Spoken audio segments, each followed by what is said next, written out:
po natin upang makinig sa message ng araw. Natawag ko si Pastor Yun. Amen.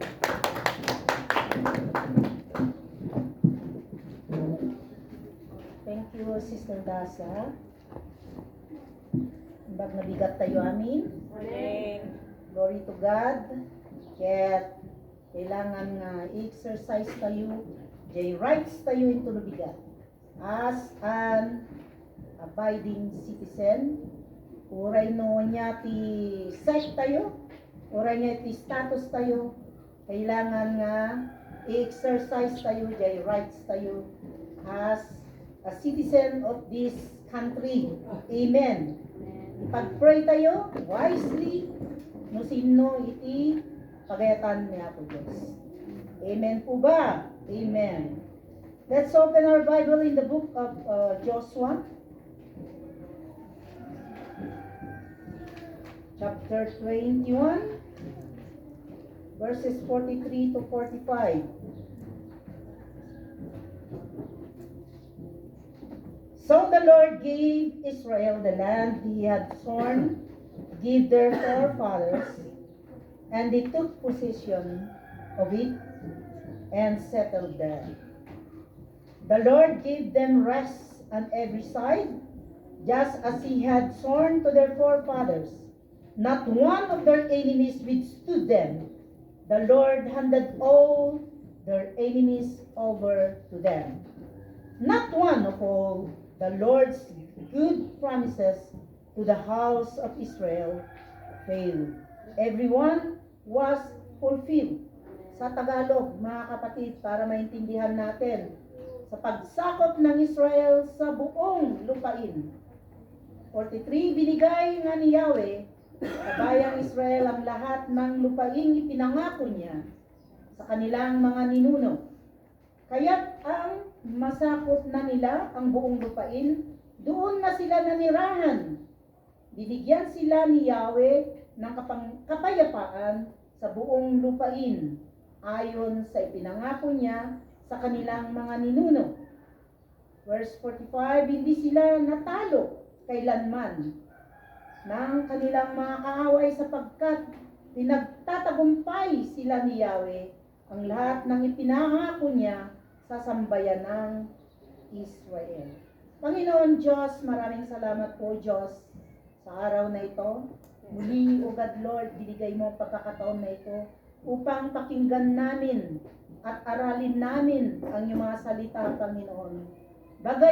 Gabayan mo nga kami, Banal na Espiritu, dahil wala po kaming kakayanan na maintindihan ng lahat ng mga bagay ito kung wala ka na nagpapahiwatig sa amin, Panginoon. Lord, sana maunawaan namin, Panginoon, ang lahat ng ibibigkas sa araw na ito, Panginoon. Naway, Lord, ang iyong kapangyarihan, naway, ang siyang kumilos sa aming kalagitnaan. Panginoon, basbasan mo ang iglesyang ito, Panginoon. Lord, palaguin mo, Panginoon. Idinadalangin namin ang buong sambayanan ng mga kapitbahay namin, Panginoon, na ikaw ay makilala upang maintindihan nila ang iyong mga pangako, Panginoon, mula noon sa mga ninuno hanggang ngayon, Panginoon, at lalo na sa aming kinabukasan.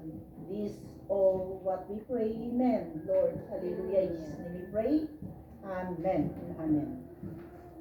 Balikan po natin ang Book of Joshua na napag-aralan na natin. Alam natin na ang si Joshua ay isang successor ni Moses.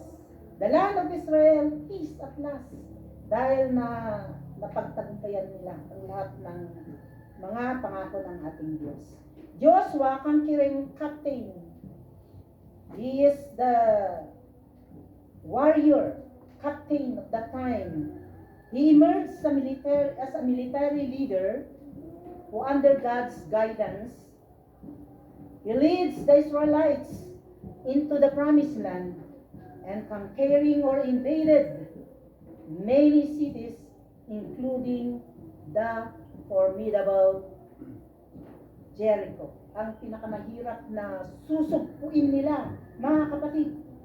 He then distributed the conquered land among the 12 tribes.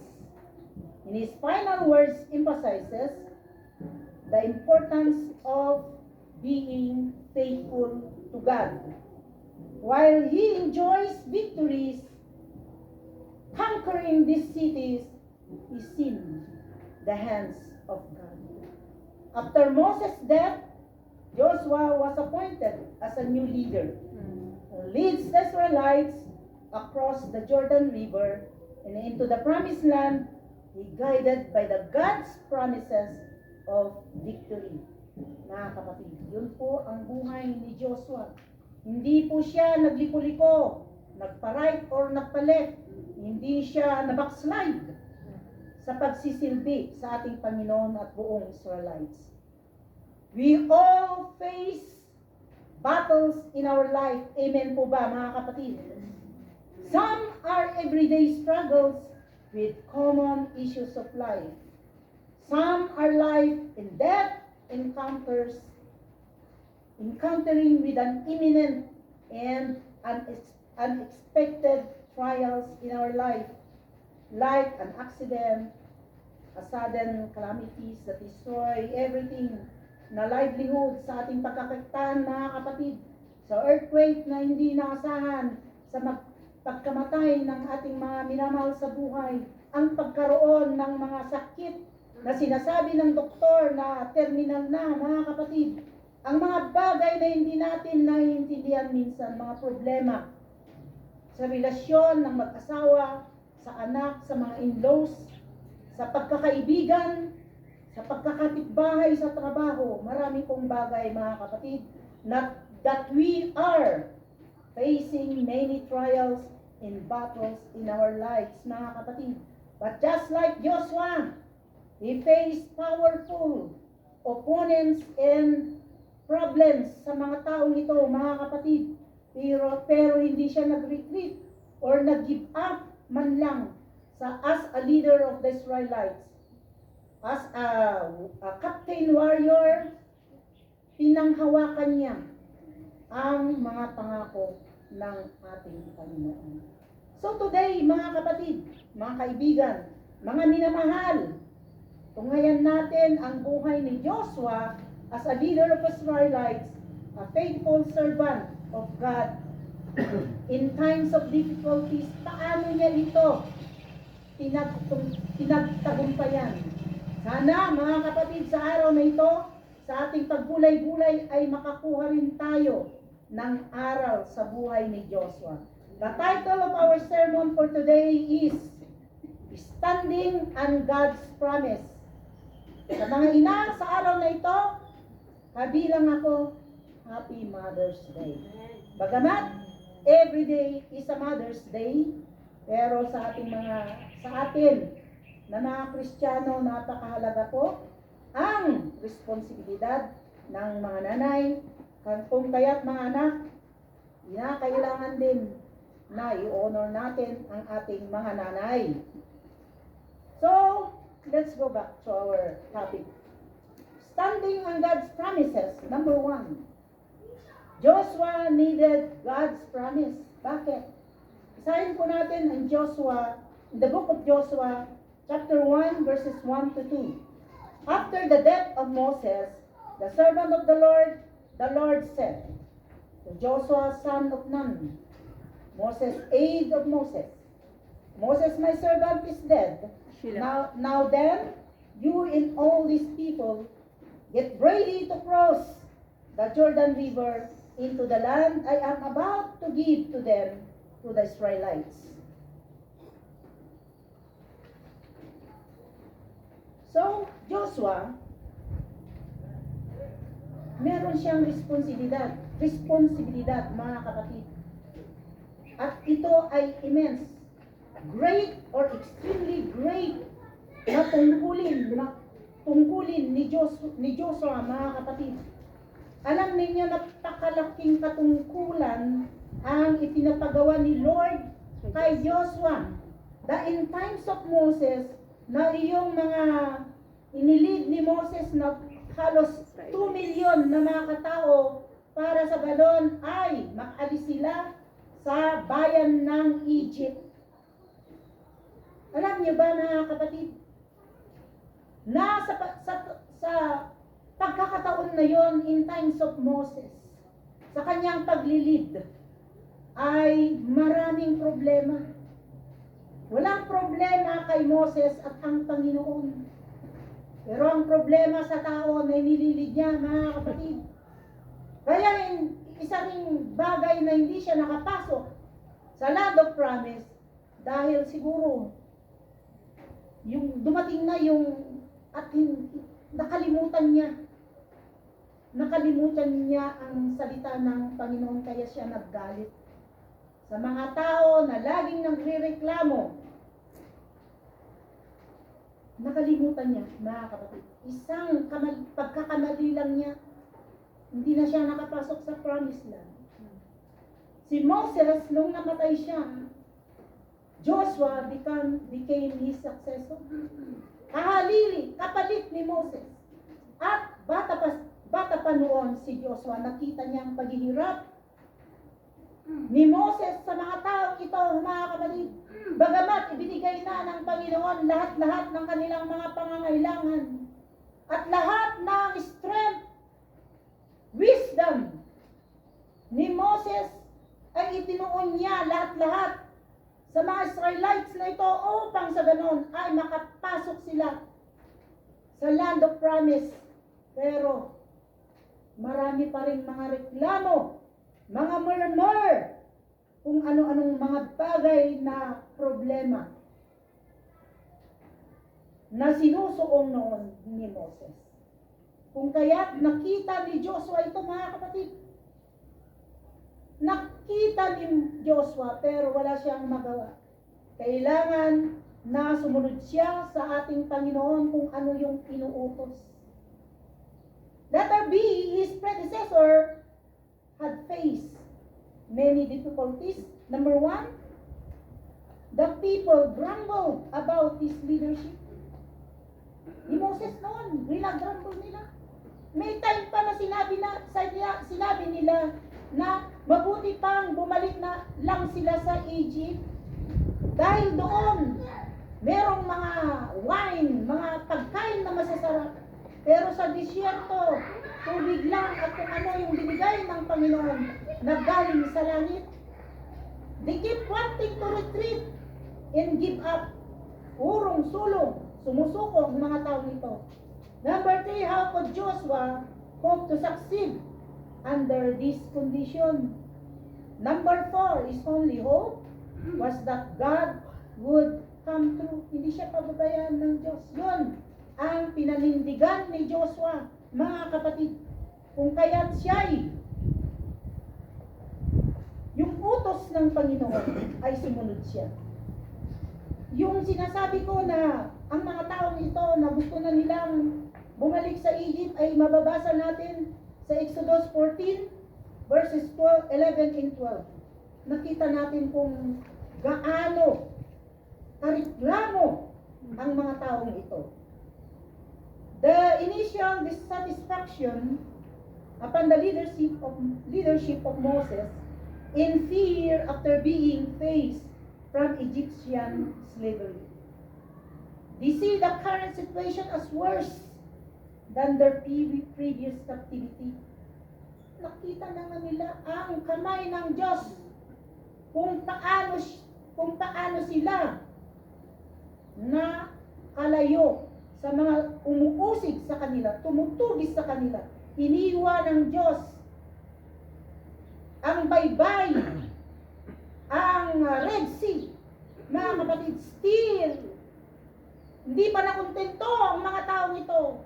Nakita na nila yung kapangyarihan ng Diyos sa buhay ni Moses. Pero walang kakontentuhan ang mga ito, mga kapatid. Sa ating buhay din, mga kapatid. May mga pagsubok o suliranin na dumarating sa ating buhay. Minsan nagtatanong tayo na napakahirap naman ng mga problemang ito. Na tayo ay naglilingkod na sa Diyos. Pero bakit lalo dumarami ang mga pagsubok, mga problema na dumarating sa ating mga buhay? Di po ba, mga kapatid? Alam niyo kung bakit hindi natin naramdaman ito? Nung wala pa tayo sa Panginoon, okay lang na maraming problema. Dahil yung iba, kapag wala ng problema, nalululong sila sa espiritu para makalimot sila sa problema. Pero pagkagising, lalong dumadagdag. Pero wala lang yon. Wala lang sa atin yung mga problemang yon. Mga kapatid, dumadaan. Pero nakikita natin na parang mabigat, napakabigat. Pero nung nakilala natin ang ating Diyos, hindi natin nararamdaman. Araw-araw ay nalalampasan natin ito, mga kapatid. Nalalampasan natin ang pagrereklamo, pagmemermer, o kung anumang mga bagay sa problema sinusuong natin, mga kapatid. Bakit? Dahil nung nakilala natin ang Diyos, nandun yung nasa puso natin na hindi tayo pababayaan ng Diyos.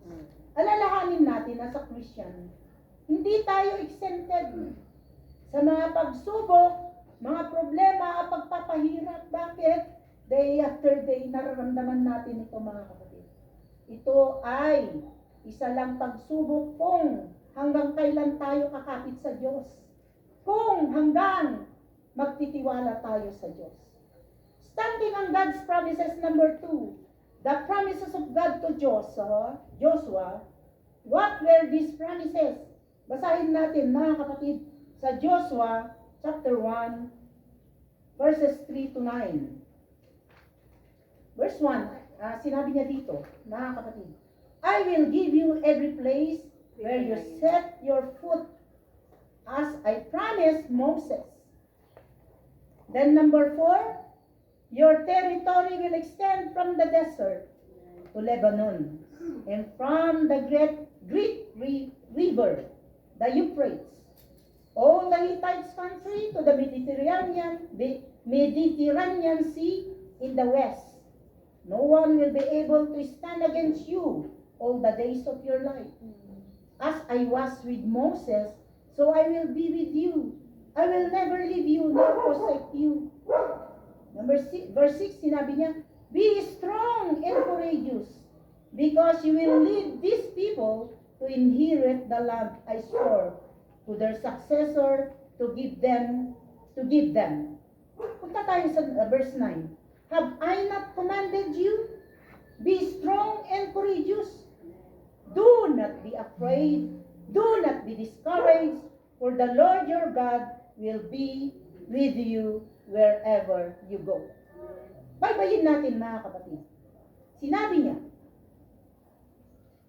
sa verse 3 and 4, I will give you every place where you set your foot, as I promised Moses. Canaan would be conquered and occupied. Yun ang pangako ng Diyos kay Joshua. Ito ay pangako niya kay Moses at maging kay Abraham, mga kapatid. Your territory will extend from the desert to Lebanon to the entire country hanggang marating nila ang promised land. Number 2, Joshua would be able to overcome his foes, his enemies, mga kapatid. Mabasa natin ito sa verse 5. Ito yung mga pangako ng Diyos kay Joshua. No one will be able to stand against you all the days of your life. Number 3, sinabi ni Lord sa kanya, the Lord would be with him continually. As I was with Moses, so I will be with you. Number 4, the Lord would never leave you nor forsake you. Verse 5 yun, mga kapatid. Hindi iiwan ng Diyos si Joshua. Pero, meron siyang if.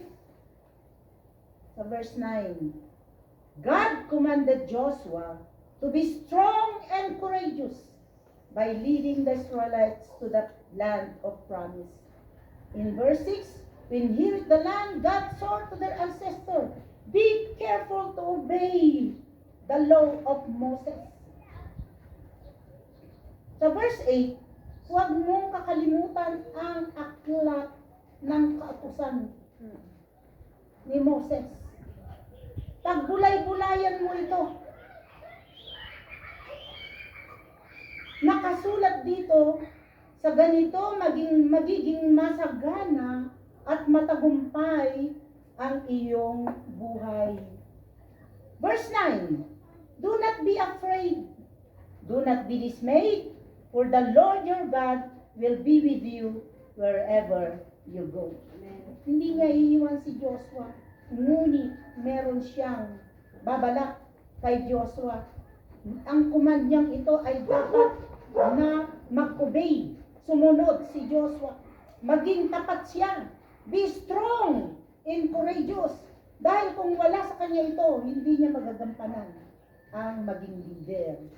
Hindi rin siya matatakot o madidismaya, madidiscourage kung anuman mga problema na kanyang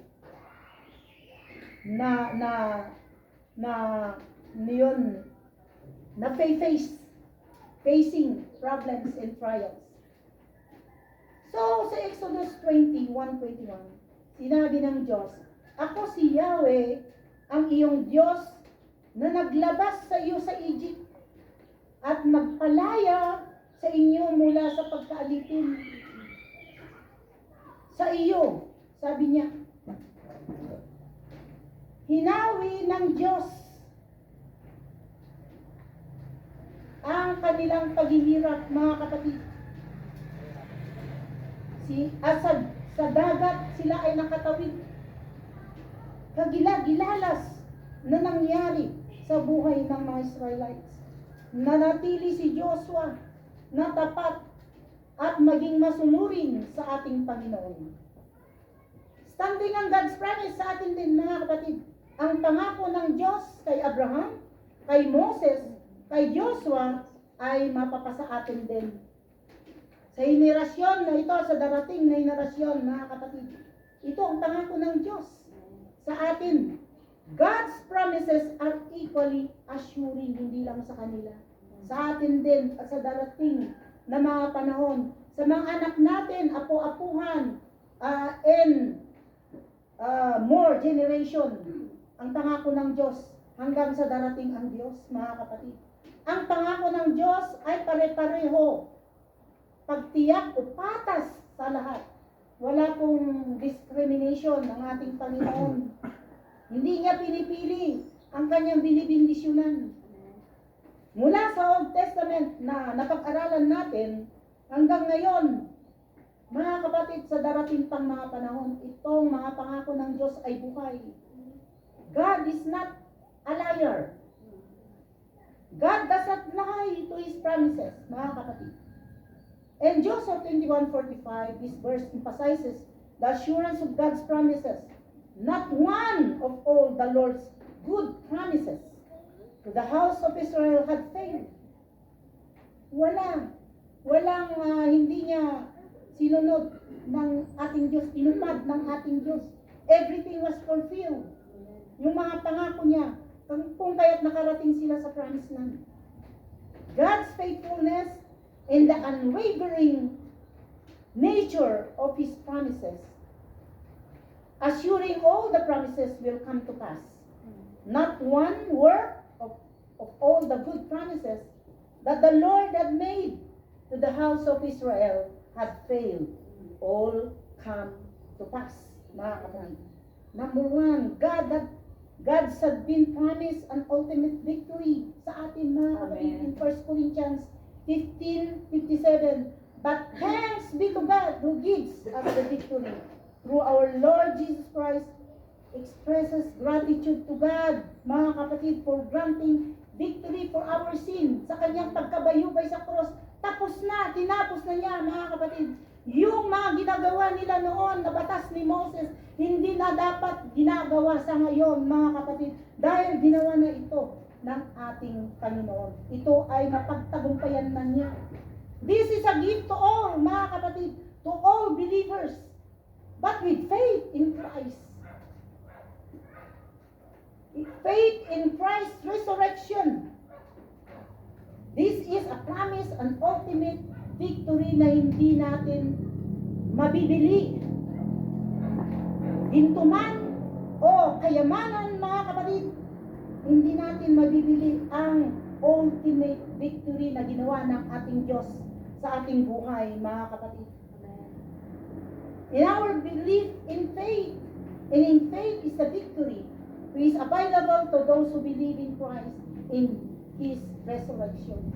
Kaya mga kapatid, nakakaawa yung mga tao na mangmang at bobo na hindi kinikilala ang ultimate victory na ginawa ng ating Panginoon. His final resurrection from the dead. Ito ay a sign of all believers' victory, mga kapatid. Ito ang ginawa ng Diyos sa atin, sa ating lahat, mga kapatid. From that cross, ginawa ng ating Diyos ang lahat-lahat para sa atin. Hallelujah. Amen. Standing on God's promises, number 3, ang pangako ng Diyos kay Abraham, Moses, at Joshua.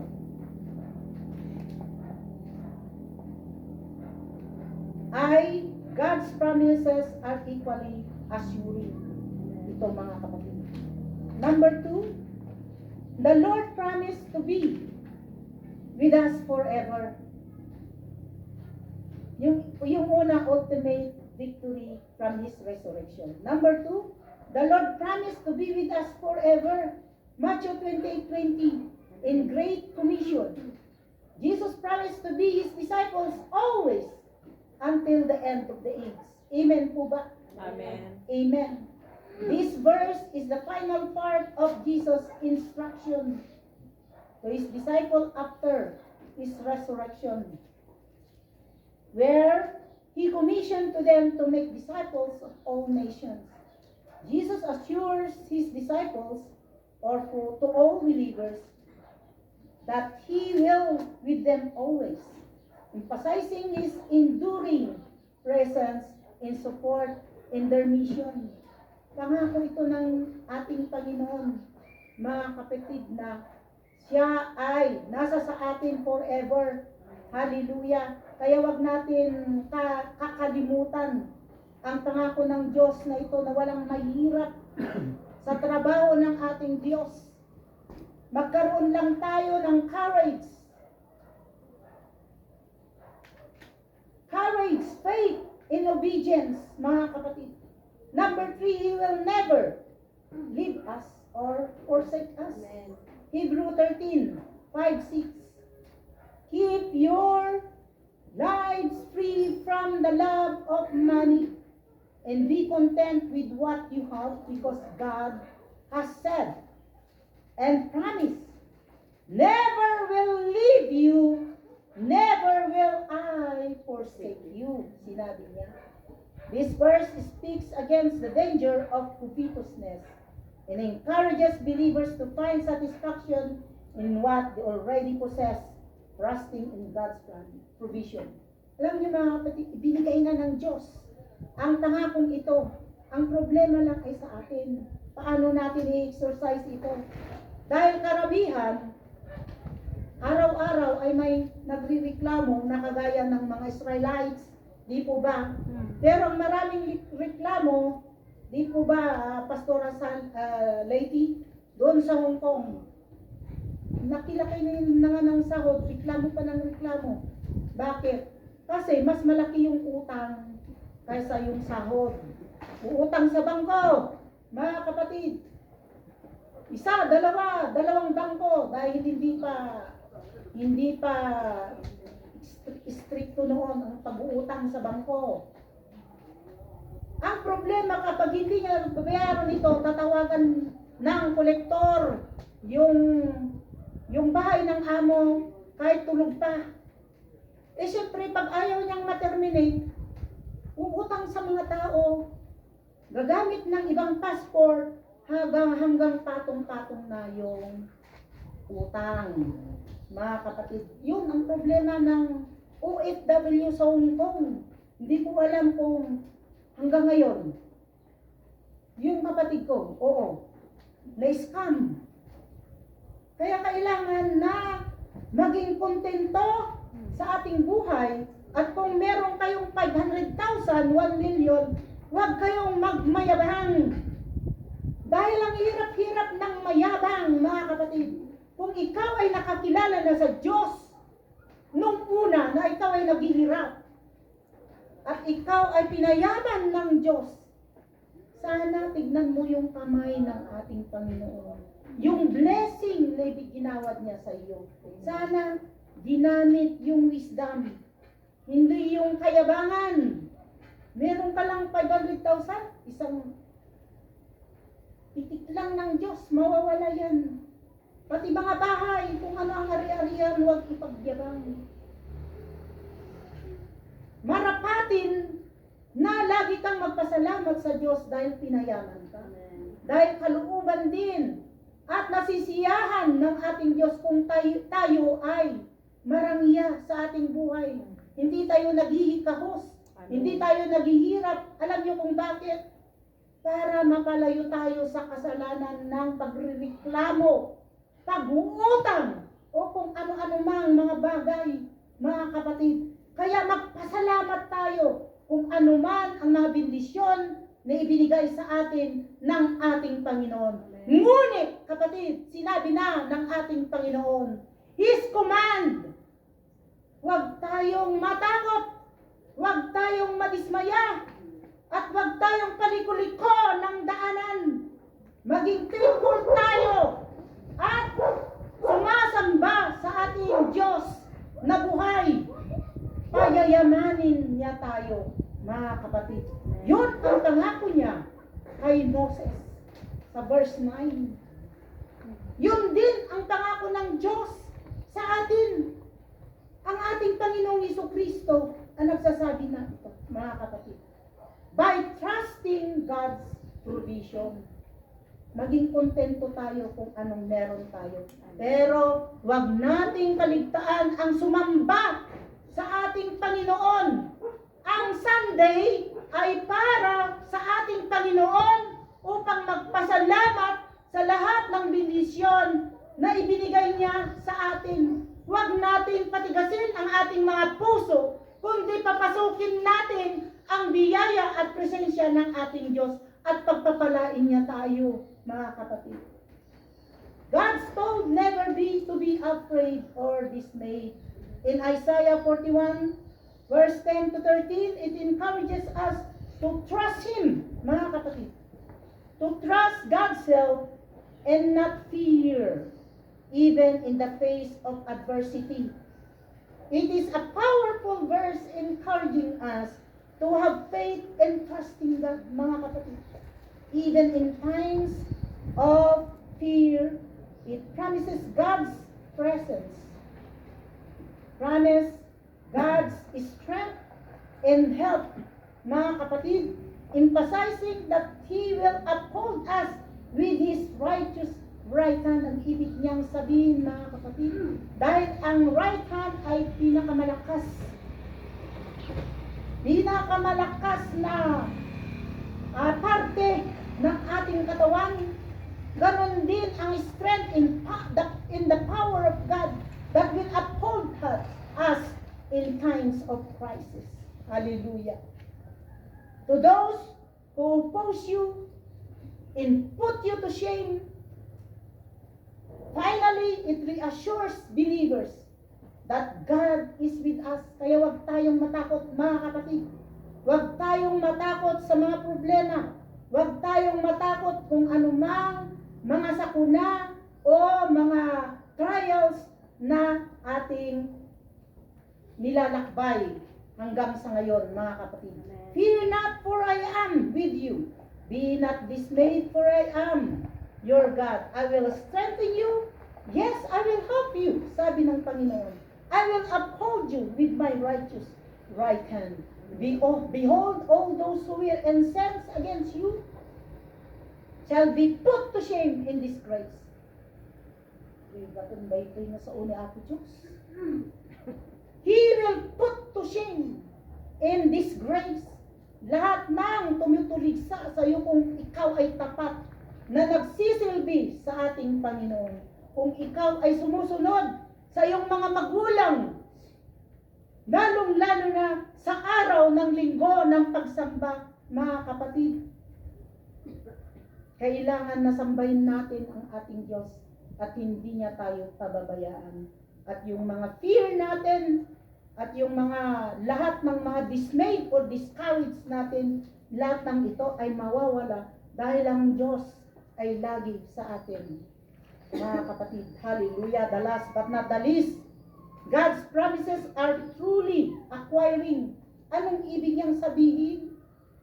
Ito ay totoo na iginagawad niya sa atin, mga kapatid, kung tayo ay tapat at sumusunod sa ating Panginoon. Amen. To Joshua, in Joshua 21:43-45, yung binasa natin, mga kapatid, yung text natin, the Lord gave Joshua everything He promised. Hey, Joshua and his people possess the land. Di po ba, mga kapatid? Dahil kay Joshua at Caleb, nakarating sila sa promised land. Si Moses, natangaawan na laang kakabsa. In Baklayda, dagijay, skeleton na. Ngayon pan, ijay promised land. Ngam ni Caleb, kung dagijay, kabagyan na, pamilya na, kini Joshua, di pamilya na, isuda tinakauned, kung dagijay faithful, kung tapat, kini Apo, Diyos. Iso nga ti-promise na ni Apo, itod na. No, si tayo nga ikot sumusunod sa kanyang mga kumanda, mga kapatid. Walang mahirap sa ating Diyos. B, Joshua and his people were given rest. Nagkaroon sila ng kapayapaan, mga kapatid. Dahil si Joshua and his were silenced and defeated. Dahil magaling si Joshua. Lahat ng kinukumand ng ating Panginoon, ito ay strictly na sinusunod ni Joshua. Gaya ng tagribada, wall of Jericho. Ito nga daw maglilimot daw in silence. Hindi makapito nga daw, ijay daw nga nagriyaw-riyaw, inusagda di trompeta, awan tinusagda nga bulldozer, ngunoan niya dita nga weapon nga pasabog tatno. I-destroy da dahito nga wall of Jericho. Kinya tayo, kakabsa. No, da di problema, imbaga na dahito kini Joshua. Ngano sangunyon datoy nga wall of Jericho. Wall of Jericho representing us a problem. Hangkang maligalig.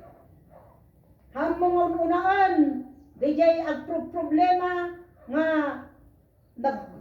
sobra ti kabam. Uno di mo ta aramidan ti daytoy nga problema. Imbaga ni Apo Diyos. Silence. Be still. Nga kaya nga masawan. Umararag tayo kayo umuna. Jay silence time kumanga di jay itugaw tayo.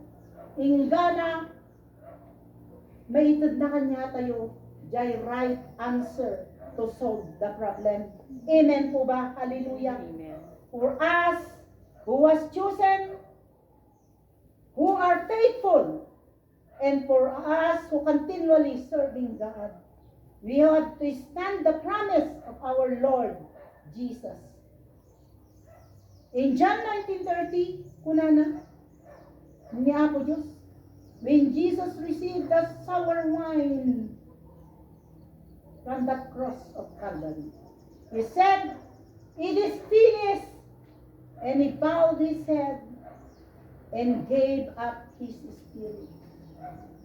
Sa cross ng Kalbaryo, lahat ng sumpa, lahat ng curse, lahat ng paghihirap ay inako na lahat ng ating Panginoon at tinapos niya sa paanan ng cross ng Kalbaryo.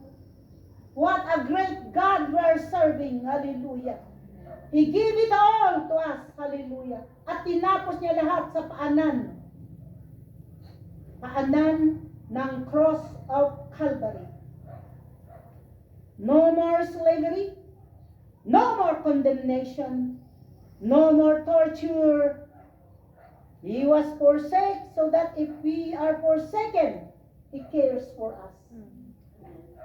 He will fight for us, mga kapatid. Exodus 14:14, Ecclesiastes 4:28, 1 Corinthians 10:13, and 2 Corinthians 20:17. The battle is not for us, but for God. We will not have to fight this battle. Take up your position, stand firm, and be still. Punanan natin.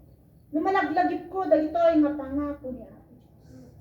That time nga dati problema, nga iso timang pagpadagsan kanya, nga awan ti katahimikak, yung dinabasak da ito'y, the battle is not for you, but is for me. Tinapos ko na sa cross. Lahat-lahat ay tinapos ko na. Na-forsake. Tapnuha ang kanton nga mapurpose. No, jay tao, makikita nakagunggunam no kunana. Haan nga si kapangibagbagan na. Kundi ni Apo Diyos, ta si kakat anak na, pinili na ka. So nga amin nga anak ni Apo, amin nga pinili na Apo Diyos. Awan kuman, dagijay, dadakos nga sasao, pananglunlunod, dagiti saksakit, panaghihirap, awanin kinya tayo. Taharharangan ni Apo Diyos, tinapos na niya sa cross of Calvary. Aramidon tayo, alaon tayo, ikadil tayo, jay puso tayo, dagijay nga promises ni Apo Diyos. Number 3 is resurrection, guarantees our Savior and our salvation. Ingat patay, kakabsat, imbaga ni Apo Diyos, Romans 1:4. Jesus Christ, God's Son, was declared to be the Son of God with power, according to the Spirit of holiness. By the resurrection from the dead, it signifies a powerful demonstration of His divine nature as God's Son. The Spirit of holiness, the Holy Spirit, emphasizing that Jesus Christ resurrection was a spiritual manifestation of God's power and glory sa atin mga believers. Kahit sa kamatayan, tayo ay pag-aari ng Diyos na meron tayong guarantee. Hindi tayo namatay. Namatay yung katawan natin. Pero yung espiritu natin, mga kapatid, yung soul natin, it guarantees for our salvation because our Lord Jesus Christ is our Savior. Hallelujah. Hallelujah. Amen. Conclusion, we have to stand the promises of God. Trust Him. Trust is God's promises. What battles are you facing today? Yun ang tanong. Trust God and be victorious every day. Yun ang ilagay natin sa ating mga puso, mga kapatid. 1 Corinthians 15:57, sinabi niya, a powerful verse of trusting God. And finding daily victory. Sinabi niya dito sa 1 Corinthians 15:57, but thanks be to God, He gave us the victory through our Lord Jesus Christ. This emphasizes that our victory comes from God through the sacrifice of Jesus, not from our own strength or knowledge, mga kapatid. Hindi sa ating karunungan, hindi sa ating kayamanan, hindi sa lahat ng ating ina-idolize sa araw-araw, kundi ang ating Panginoong Jesucristo na nagbigay sa atin ng kalakasan dahil sa kanyang sakripisyo na lahat ay inilagay na niya lahat sa cross of Calvary. It reminds us that we don't have to face like life challenges alone. Yung time na akala natin yung bigat na tayo, sa lahat ng mga problema na pasan-pasan natin. Nakala natin ay hindi na natin makakayanan. Pero mga kapatid, dahil tayo ay nagtitiwala sa Diyos, the burden, the heaviness, unti-unti, day after day after day, habang tayo ay lumalakad, nagdidiminis yung kabigatan, yung lahat ng mga paghihirap, dahil pala hindi tayo hinahayaan ng ating Panginoon na binubuhat nating mag-isa mga problemang ito. Sinasamahan pala tayo ng ating Panginoong Jesucristo. Philippians 4:13, I can do all things through Christ who strengthens me. Romans 15:13, may the God of hope fill you with joy and peace as you trust in Him, so that you may overflow with hope by the power of the Spirit. Yes, mga kaibigan, mga kapatid, mga anak, hindi natin maiiwasan ng mga problema, pero tayo ay nakakilala na sa Diyos at sa buhay ni Joshua. Lahat ng pangako ng Diyos ay na-fulfill sa kanyang buhay dahil siya ay tapat at patuloy na nagsisilbi sa ating Panginoon. Let's all rise up and magpasalamat tayo sa ating Panginoon. Patayin natin yung victory,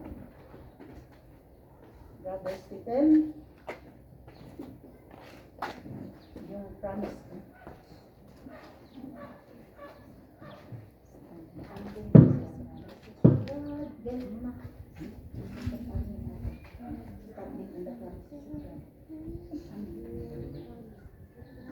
Sige, di ko lang mo.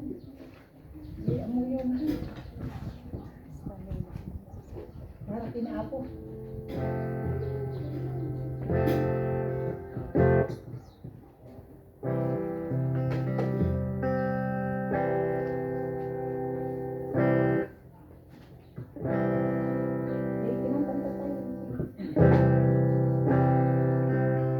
Yes, Lord. Hallelujah. Antahin natin ito mga kapatid. And I look into your holiness. Antahin natin ang Panginoon.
We worship you. We glorify your name. We extol your name, Father. Yes. Maraming pong salamat, Panginoon, sa lahat ng iyong bendisyon, Amen. sa iyong mga pangako, Panginoon. Tunay nga na hindi ka nagbabago kailanman, Panginoon. Lord, you are faithful to your promises. Mula pa noon, mga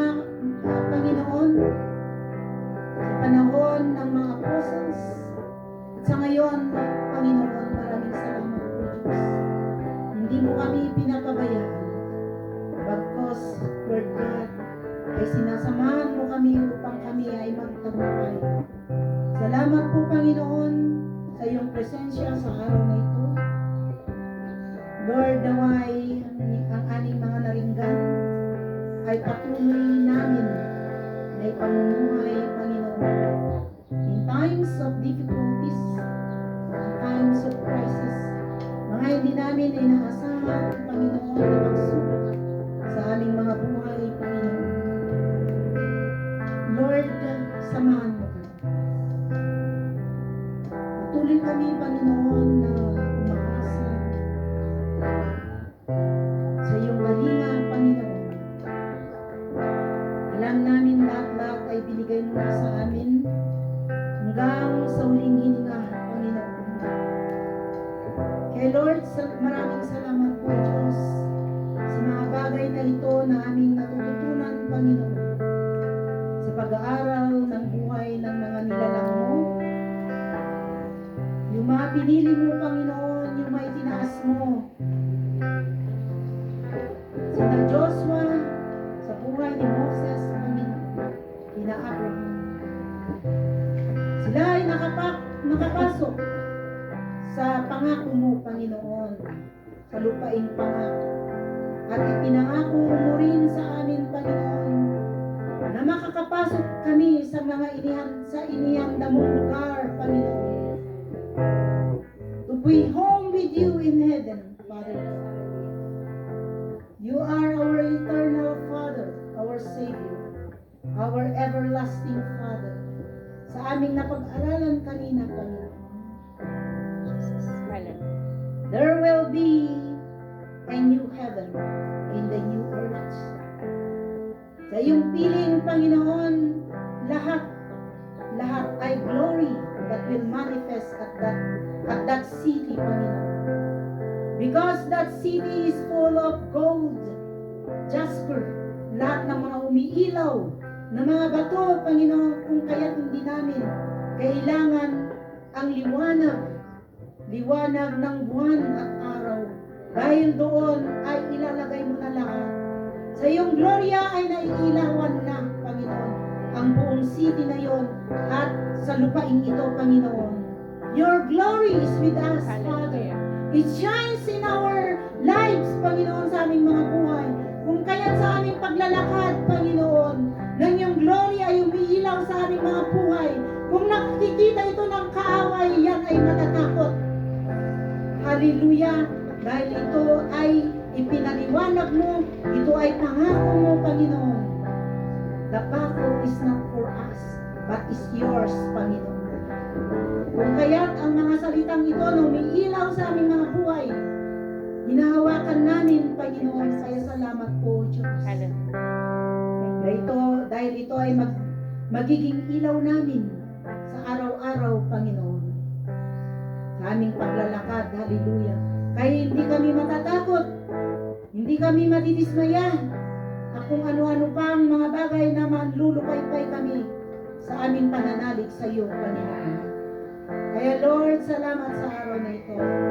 Bendisyonan mo ang lahat kami, Panginoon, sa iglesyang ito, Father God. Mula, Panginoon, sa mga kabataan na patuloy, O God Lord, naglilingkod sa iyo, na ibinibigay nila ang lahat ng gifts na ibinigay sa iyo, Panginoon. Salamat sa buhay ng mga bata, kabataan na ito, Panginoon, dahil hindi nila pinagdadamot ang ipinagkaloob mo na regalo sa kanila, Panginoon. Kami po ay nabibless sa kanila, Father. Maging kami, Panginoon, O God Lord, na mature na, gurang na, Panginoon, sa iyong pagtingin sa amin, Panginoon. Pero sa araw-araw, pagtingin mo sa amin, Panginoon, mahalimuyak, lalong bumabango, Panginoon. Hallelujah. At sumasarap, hallelujah, sa lahat ng pagkain na inihanda mo sa amin, Panginoon.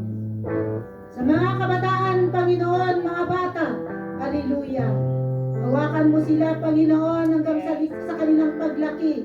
Amen. Na hindi kanila iiwanan, hindi kanila makakalimutan, hallelujah. Idinadalangin namin na mga batang ito ay magiging successor namin, Panginoon. Hallelujah. Pagdating ng panahon na kami ay mawawala na sa mundong ito, Father God. Maraming salamat, O God Lord, sa lahat ng mga pangako mo, O Diyos, saan man kami paparoon at paparito, lahat ng aming mga ginagawa, Panginoon, ay pagpalain mo. Lord, idinadalangin namin ang aming buting pastora Sally, Father God. Na anuman ang kanyang ginagawa sa oras na ito, Lord, give her the anointing in the boldness Yes. to share your word, to preach your word, Father God. Salamat sa kanyang buhay, Father God. At idinadalangin namin ang buong pamilya niya, Panginoon, na lahat sila ay sumasamba. At patuloy na maglilingkod sa iyo, Father God. Salamat sa buhay, O God Lord, ng kanilang ina, Father God. Na siya ang unang nanalangin, Father, kung kaya't narito sila. At ang bendisyon na yon ay, Lord God, ay na-extend sa amin ng mga kapitbahay nila, mga kapu-apuhan at lahat ng mga kapitbahay, Father God. Lord, bendisyonan mo mga kalalakihan na patuloy sila na sumamba at magsilbi sa iyo, Father God. Salamat sa kanilang mga presensya. Yes. Salamat sa kanilang patuloy na paglilingkod sa iyo, Father God. Kaya dinadalangin namin na sila ay magsilbi continually na example sa kanilang tahanan, Father God. Lord, dahil ilan-ilan lang mga kalalakihan na sumasamba at naglilingkod sa iyo, Father God. Kaya patuloy mo sila na hawakan, lalong-lalo ng kanilang mga puso, ang kanilang mga utak. Hallelujah sa araw na ito. Lord, pagpalain mo mga ina sa araw na ito, bendisyon ang mapapasa kanila, Father God. Hanggang sa aming paghihiwalay, Lord, ang bendisyon mo, ang Holy Spirit, ang siyang gagabay sa amin sa buong linggo. At ibabalik mo kami dito na may saya at galak at may, Lord, bit-bit na mga victories na testimony sa next Sunday, Father God. Ito po ang samot dalangin namin sa iyong matamis na pangalan. In Jesus' name we pray. Everyone will say, Amen. Amen and Amen. Hallelujah. Happy Mother's Day to all, including me.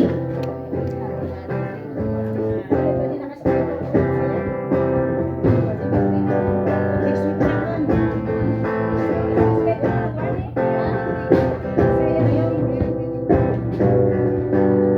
Praise the Lord. Dawatak nga at talinagtay kasi tatakder. Ta kararagtay. Ada ba lagi ti prayer request you? Thank you, Brother Randy. Bayaw ko. Mayo mo. Galston na. Galston. Ano na gana? Yung pa. Ambrosio kasi. Ambrosio kasi, oh. I think, Pastora, siguro, dahil nag-prayer request, so tumakder nga mangilid iti congregation, iti prayer. Tapnagan, free tayo ang amin. Kasi kailangan di aramin na tayo. Sino nga tatag prayer? Ah? The prayer request you pa? Sunod, damagan tayo sa prayer. Dapat dati mga prayer you, Sister Jonah, I think she needs our prayer. Mo yung ba, DJ ba? Si Pastor namin. Tuloy tayo may kararangan niya ako Diyos, ti bumiyang. Na nalalain niya ako Diyos. Yung plano na itibiyang si Sister Jonah kay my brother. Amen. And also, bakit young people, adulting ko, prayer request you? May sandang backslide. Okay, yun daw, hindi na magpa-backslide yung prayer request ni Inya. Huwag po natin kalimutan yung National Yak Rally that it will be held in Apayao this coming June. Yes, ipagpanalangin natin yung mga young people natin na hindi lang yung pupunta lang doon na mamasyal, kundi yung gagawin nila sa Spiritual buhay blessings. nila. Spiritual blessings. Amen. At saka impact ng yak na yun na mangyayari. Amen. Ano pa ba? Meron pa po bang prayer request? Si Exam? Ng mga young people. Okay. So, kumbo natin, tapos mag-agree tayo lahat. Amen? Amen. JR, kumusta na? Si JR, malapit na yatang hindi ka drill. Kaya nalangin din natin siya. Sino pa? Sino pa yung mga may prayer request?